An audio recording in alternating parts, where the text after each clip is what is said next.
ഹെറോദേസ് എന്ന രാജാവിന്റെ കാലത്താണ് യൂദയായിലെ ബെത്ലഹേമിൽ ഉണ്ണിയേശു ജനിക്കുന്നത്.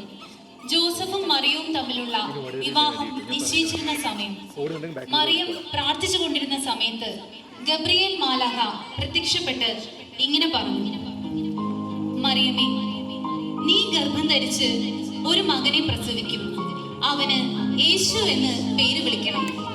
ദൈവത്തിന്റെ ഇഷ്ടം മാത്രം ആഗ്രഹിച്ച മറിയം പറഞ്ഞു: ഇതാ ഞാൻ കർത്താവിന്റെ ദാസി, നിന്റെ വചനം പോലെ എന്നിൽ നിറവേറട്ടെ.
ദേശത്തു നിന്ന് വന്ന 3 രാജാക്കന്മാർ ഉണ്ണിയെ തേടി ജെറുസലേം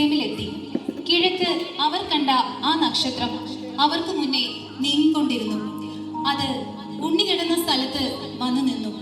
അവർ ഉണ്ണിയേശുവിനെ കുമ്പിട്ട് ആരാധിക്കുകയും പൊന്ന്, മീറ, കുന്തിരിക്കം ഇവ കാഴ്ച അർപ്പിക്കുകയും ചെയ്തു.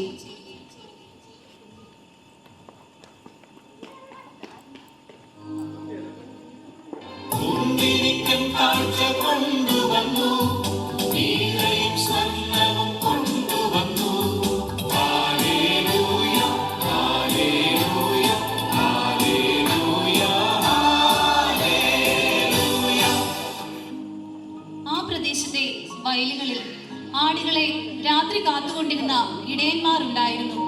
സ്വർഗീയ സൈന്യത്തിന്റെ ഒരു വ്യൂഹം പ്രത്യക്ഷപ്പെട്ടു പറഞ്ഞു, സകല ജനത്തിനും വേണ്ടിയുള്ള സന്തോഷത്തിന്റെ സദ്വാർത്ത നിങ്ങളെ അറിയിക്കുന്നു. ദാവീദിന്റെ പട്ടണത്തിൽ നിങ്ങൾക്കായി ഒരു രക്ഷകൻ, കർത്താവായ ക്രിസ്തു ജനിച്ചിരിക്കുന്നു.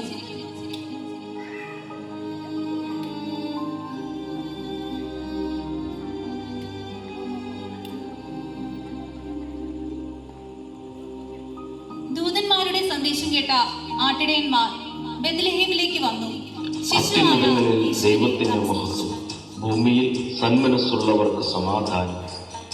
എന്തെന്നാൽ സന്മനസ്സുള്ള മനസ്സുകളിലാണ് ദൈവം വസിക്കുന്നത്. ദൈവപുത്രന്റെ തിരുപ്പിറവി ഓർമ്മിപ്പിച്ചുകൊണ്ട് വീണ്ടും ഒരു ക്രിസ്തുമസ് വരവായി. ഈ സുദിനത്തിൽ നിങ്ങൾക്കേവർക്കും ക്രിസ്തുമസ് പുതുവത്സരാശംസകൾ.